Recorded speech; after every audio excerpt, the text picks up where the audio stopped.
This series of films preserves the stories of the people who helped make a difference to Blaenavon. The town's history is all about people, but like much of history, not everyone's story gets told. This project explores the lives of everyday people, as well as the well-known characters. During the production, we have researched unique characters and learned how they helped create and improve Blaenavon. Our films are based in the Victorian period, despite Queen Victoria's lifetime being between 1837 and 1901. But in history, it covers 1820 to 1914. This period saw Blaenavon undergo huge changes, which greatly influenced the future. We hope that these films help others to discover more about the UNESCO World Heritage Site and town of Blaenavon.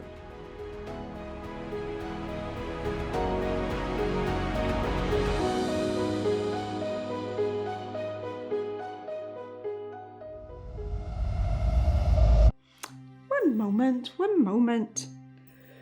And there. Sorry about that, but we must finish the paragraph, mustn't we?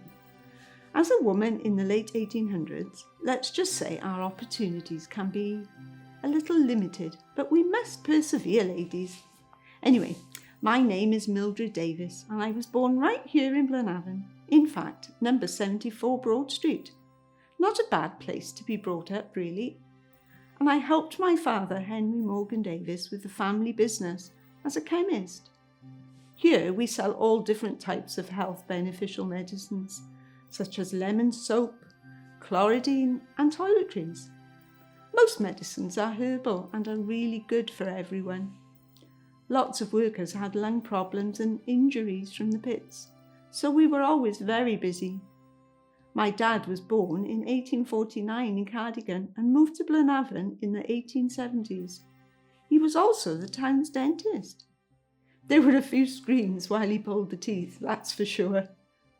And I learned a lot about medicine, which was good really, as my poor father passed away in 1934. What a sad, sad loss. You wouldn't believe this, especially in my day, but luckily I got to take over the chemist, which was pretty unheard of during this time. Pretty rebellious, I must add. Now I can fulfill my dreams of becoming a businesswoman.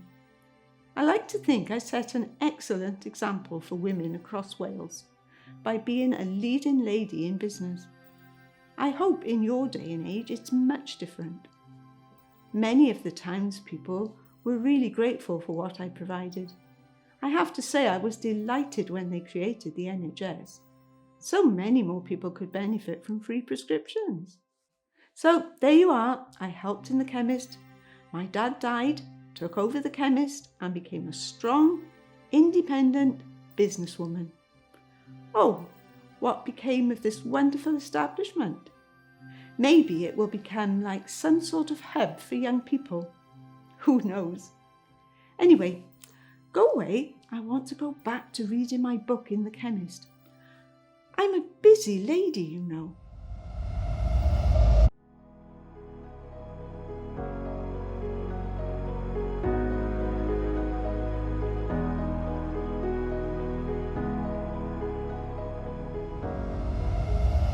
I was born in Frome, Somerset in 1846. My life's journey led me to a vibrant place called Blaenavon. As a skilled tradesman, I arrived here with the skills of a plumber, painter and house decorator. Little did I know that destiny had more in store for me than just wielding a paintbrush and fixing pipes. In 1874, a significant opportunity presented itself and I gladly embraced the role of manager at the Blaenavon Gas and Waterworks. As this town flourished during the Victorian era, I oversaw the expansion of these essential utilities, bringing gas to illuminated streets and shops. It was a time of progress and change, and I was proud to contribute towards the development of this community. But beyond the realm of pipes and gas, my heart beat strongly with political fever. A loyal supporter of the Liberal Party, I immersed myself in the affairs of this town. I served on Blaenavon Urban District Council, where I held the role of chairman for 6 years. I sat as a magistrate at Blaenavon Court hearing cases affecting the town and the tradespeople, and I represented the town on the Abergavenny Board of Guardians, administrating poor relief to those who needed it. Reginald McKenna, the esteemed Liberal Member of Parliament for North Monmouthshire, found in me a staunch ally, and together we worked to bring progress and positive change. I was also known for my gift of public speaking, and on numerous occasions I stood before crowds at the Workmen's Hall, addressing them with passion and conviction. Never one to bow before the powerful and pompous, I stood tall and resolute, guided by my conviction. But alas, my mortal journey came to an end, and in 1911 I bid farewell to this world from my own Beechwood on Carmarthen Road. My wish as a ghost from the bygone days is for you to carry forth the values I held dear. Stand up for what you believe in, be true to yourselves, and be a beacon of light for your community. Engage in the affairs of this town, for you are the architects of its future.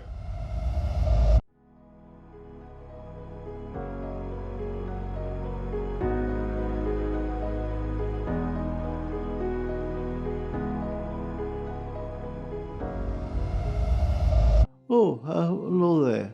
I see you're admiring the Blaenavon Workmen's Hall. It's lovely, isn't it? But did you know it wasn't always there? Who am I, you ask? I'm Walter Henry Hughes, born in 1859 at your service. I'm a tailor, yeah. I know my clothes are good. We're based in Blaenavon, Broad Street, and really love this town.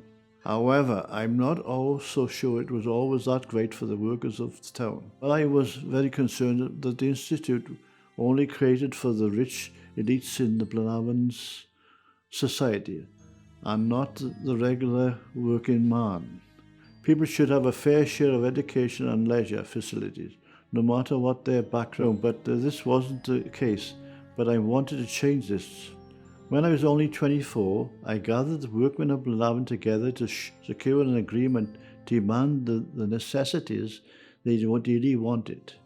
They wanted more education and places to relax and recover from their rough and dangerous days down the mines and ironworks.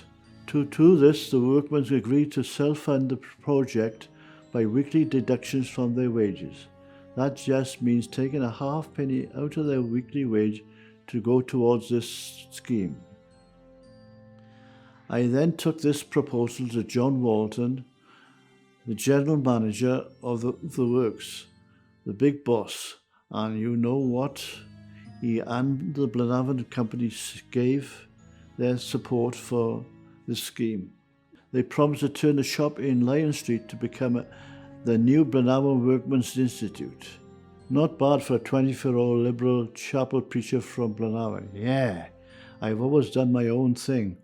I guess you could say I'm a bit of a rebel. And would you believe this? The Blaenavon Workmen's Institute was a smashing success.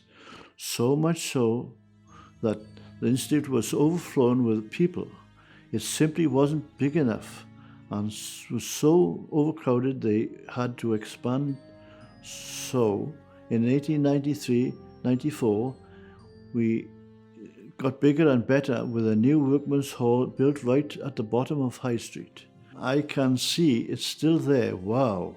Over 100 years later, people are still enjoying the wonderful shows and entertainment there. Hopefully it's there for another 100 years to come. Anyway, I'd better get going. I got more clothes to make and more shows to see. Got to make sure they enjoy the show and the clothes. Goodbye.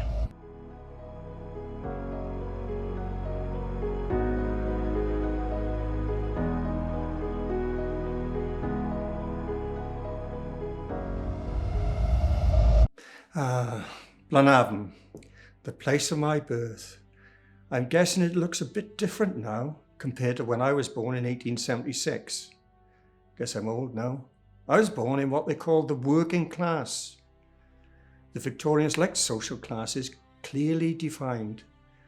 There are three classes: the working class, such as me, who worked in an industry, which wasn't a very pleasant place to work; the middle classes, like the works managers, and the upper class, like those who sit in the House of Lords. It was a hard life as a working man, very hard, with terrible working conditions underground, in the mines, and in the ironworks. People were hungry. It was a hard, tough life, with toxic gases and air going into my body every day. Disease was rampant, and lung disease was commonplace.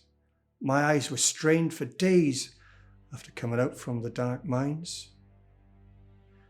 I was 14 years of age when I went down the mine, not as old as some of my friends. What were you doing at 14 years of age? Not down the mine, I'm sure. I was a coal miner hewer and would loosen the coal from the bed. Tough work. By the time I reached 34, I was a colliery check weigher. I checked the weight of coal dug by the men underground. I was in charge of making sure the workers got their fair pay by the end of the week. I was a strong believer that working class people should be able to educate themselves, read and write at least. I was a trade unionist and became secretary of the Blaenavon district of the South Wales Miners' Federation. The trade union is an organisation that represents people that work in a particular industry, and in this case, the colliery. I then joined the Labour Party too. I thought it was very important to be a socialist. What's that, I hear you ask? Socialism is a political philosophy and movement that aims to make people equal and have equal wealth. Housing reform became a cause close to my heart. Living conditions weighed heavily on my soul. I fought private landlords like the Blaenavon Company, who were content to let people live in squalor. Council housing became my vision, a way to improve the lives and health of those who had suffered far too long. Terrible, terrible, terrible. Blaenavon's first council houses at Allgood Avenue were the result of my hard work. They were the first of many. I won a scholarship for Ruskin College, Oxford, and studied sociology and economics. I went on to become a civil servant and eventually became the Chief Conciliation Officer at the Ministry of Fuel and Power. I could now influence labour relations across the UK. As the years passed, my journey took me beyond the town's borders. The fact I started life as a miner to get an OBE proves that if you're passionate and you work hard, you can achieve anything.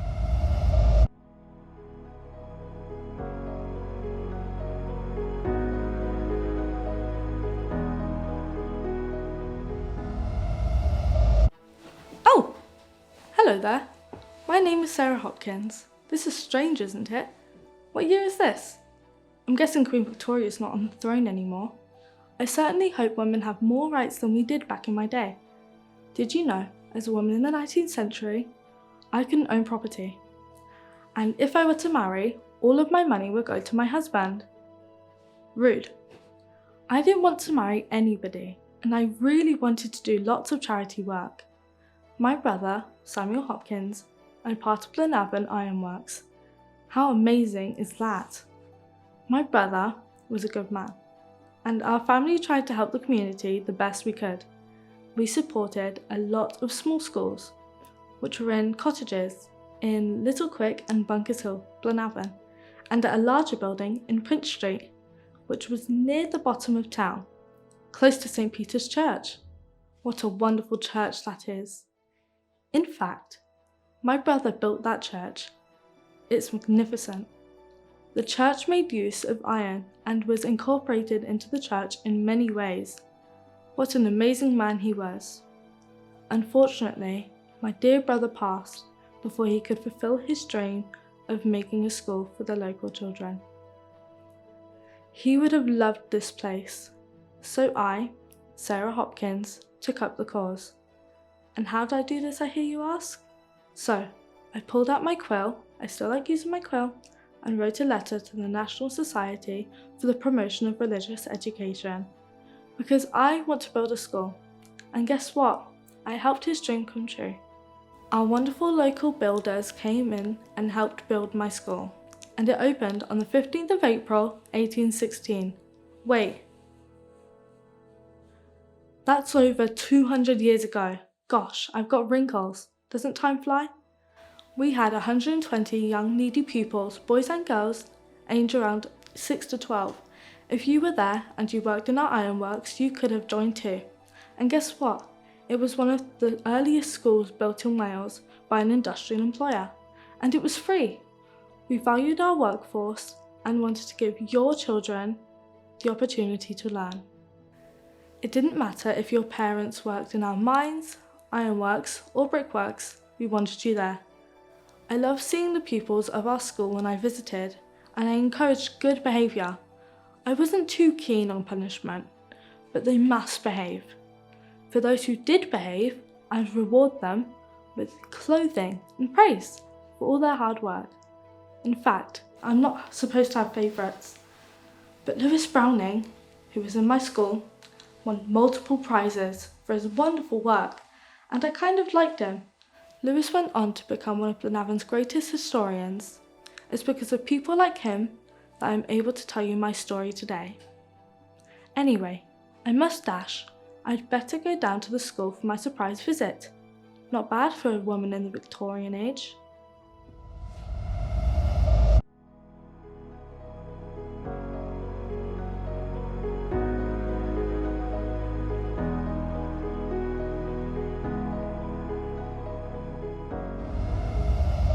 Samai, I was born in the Art of Cardigan in West Wales in 1849. I lived in Pontypool for a while, but it's a wonderful town of Blaenavon that stole my heart. Ah, Blaenavon, a place of industry and innovation, where the clang of steels mingled with the harmonies of my singing voice.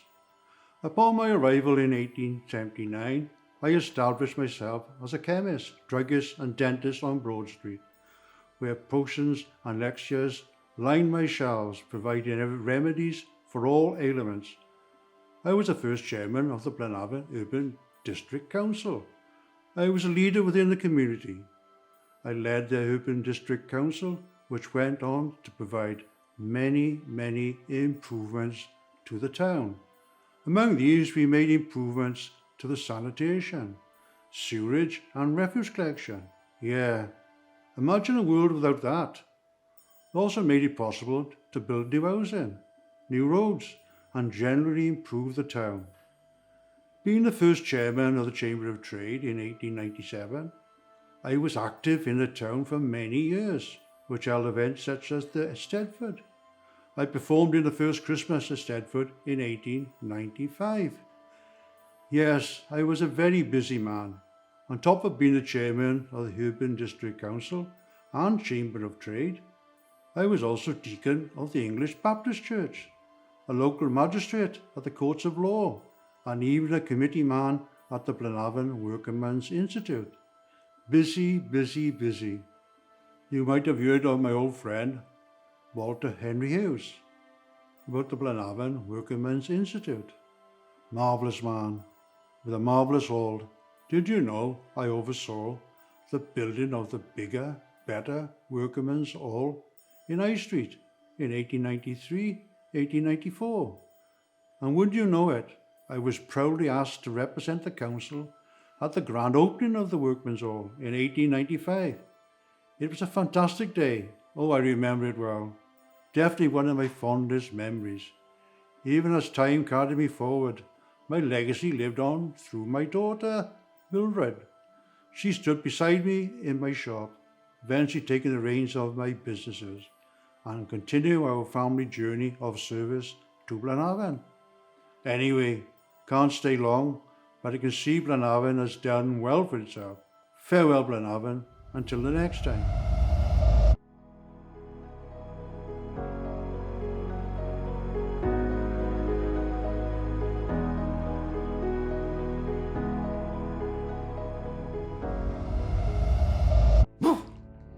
Roads! Have you seen how bad the roads are in the 1800s? if there's any at all. Okay, so I wasn't born in Blaenavon. I was born in Breconshire in 1809, give or take. When I was 21, I moved to Blaenavon when I became a draper. I used to sell textiles and fabrics. But when I came to Blaenavon, I couldn't believe the roads here were not fit for any vehicle. Yes, we have 5 chapels here, just 4 shops, and in fact, more public houses than shops. And very few cottages, which were southeast of the ironworks. I wanted to make Blaenavon a bigger and better place. I wanted to make it suitable for vehicles. Improvement, improvement, improvement. So, what could I do, I wondered? By 1840, Blaenavon welcomed its first regular covered market. Covered? Why covered? Have you seen the rain in Wales? And this is summer. Oh, by the way, it's in Market Street today, named after my covered market. Oh, it was well supplied with excellent local meat, vegetables, earthenware. I think it was the breaking away from the truck system. But I wasn't done yet. I decided to persuade the authorities to approve the creation of Broad Street, which still exists today. Whenever today is, linking the ironworks with the new market through King Street. Anyway, within a few years, I also opened up the town's first brewery. I tell you what, the workers like that, which was also in Market Street. I also supplied the town with a reservoir and gasworks, both of which were used to provide water and gas to many parts of the town. I demanded the local politicians improve the roads to Blaenavon and provide adequate street lighting. No, I didn't stop there. Of course I didn't. I opened the town's first hall, proudly lighting it with 4 chandeliers, utilizing the gas supply from my works. I also built the Red Lion Hotel around the 1860s. I think it's still standing. But I was also an inventor. I like to multitask. I invented a way of removing unwanted methane gas from collieries. Dangerous stuff, that. Very flammable. Caused lots of explosions. It was Blaenavon's own serial killer. Queen Victoria would have been proud of my accomplishments. So there we are. I like to think that I was mostly responsible for making Blaenavon what it is today. Unfortunately, around about 75 years of age, I died. If you ever venture down to St. Peter's Graveyard, take a look at my resting place. It looks pretty good.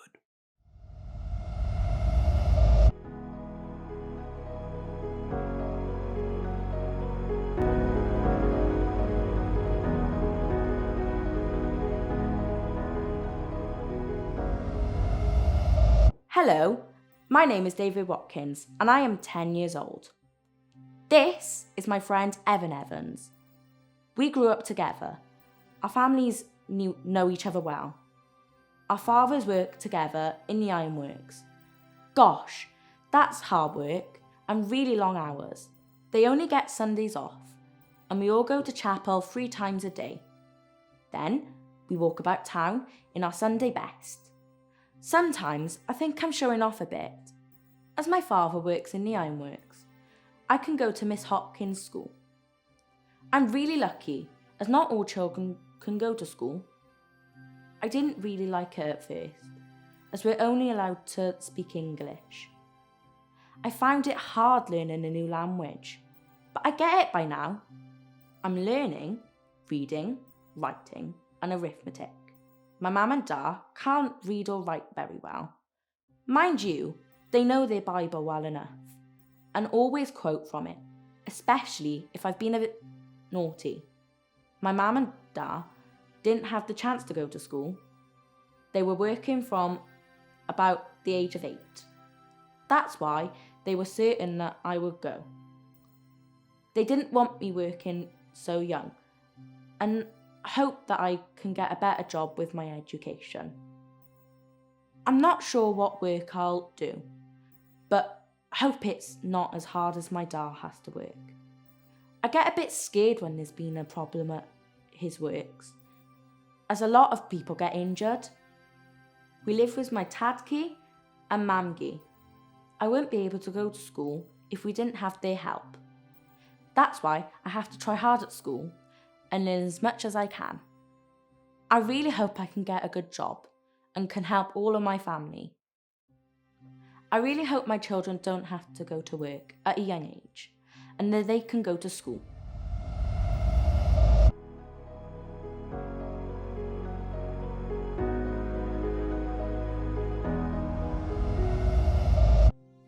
Good morning. My mum says I should always greet people correctly, so good morning to you all. My name is Evan Evans. David is my best buddy. We used to play a lot together when we were younger, always running about the place, but that's changed a bit now as I have to work. David's really lucky he can go to school. I know he doesn't always like going and wanted to come to work with me when I started, but we both know deep down that school is better than having to go to work so young. This is me dressed up in my Sunday best. I've only got one good set of clothes and have to wear them to go to chapel. My mum would go mad if I got them dirty.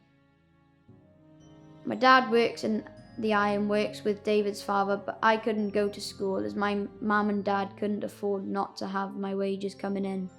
My dad took me out for a walk after chapel one Sunday and had to explain to me that whilst ironworkers' children could go to Miss Hopkins' school, we as a family couldn't afford to miss any wages I could make, as we needed the money. I've got one sister and 3 brothers, all younger than me. My dad explained that he started working when he was 9 years old, and I was needed to help with the family by working. It was what he had to do as a boy, and so did his father, so I guess it runs in our family now. My mum was upset when I started working, but she knew there was no other choice. I did feel proud going to work with my dad. I felt like a grown-up, but that wore off as the weeks became months and the work was so hard. It makes me feel a bit better thinking that my younger brothers and sister may be able to go to school when they get older. I am glad to see that the education system is a lot better for children now.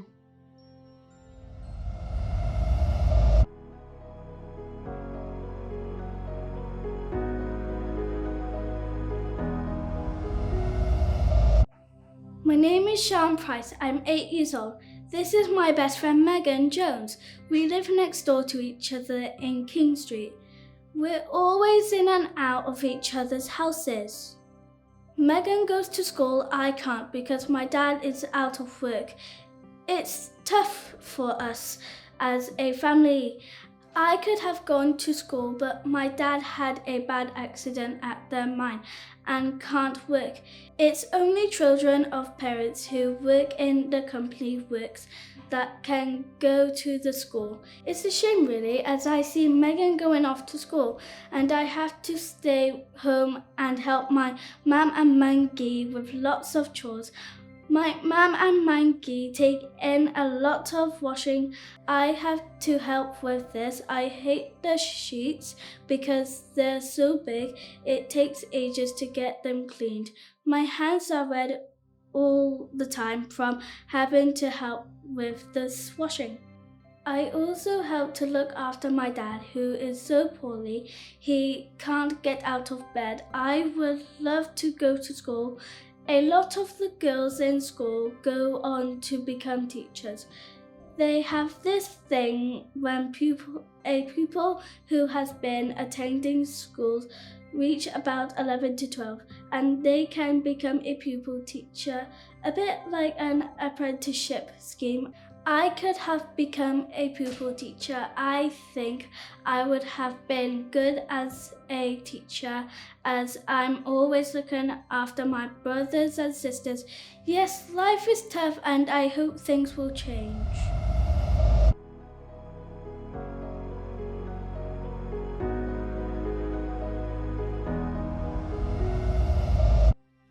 Hello, Shemai. My name is Megan Jones. I'm nearly 9 years old. I'm getting big now. I think you've just been hearing from my best friend Sean. I'm really lucky because I get to go to St. Peter's School. I love it there. I've been learning a lot. I can now read and write and do a bit of math. The reading really helps with the Bible studies, which we also have to do. They've been teaching us girls what they call domestic skills. It's all about how to sew and how to be a good housewife. I think they think we're all gonna get married. I don't mind getting married later on, but it would stop me from being a teacher. I love linen, and I'm hoping I can get to become a pupil teacher. I have a couple of years yet, but I am trying really hard with my studies. I love to become a teacher, but if I get married, can you believe I would have to stop? They don't let married women be teachers. It's such a waste of all of the education and hard work I will have done. To have got so far and then to have to give it up. How bad is that? But I guess that's when all the domestic skills I have learnt will come into play.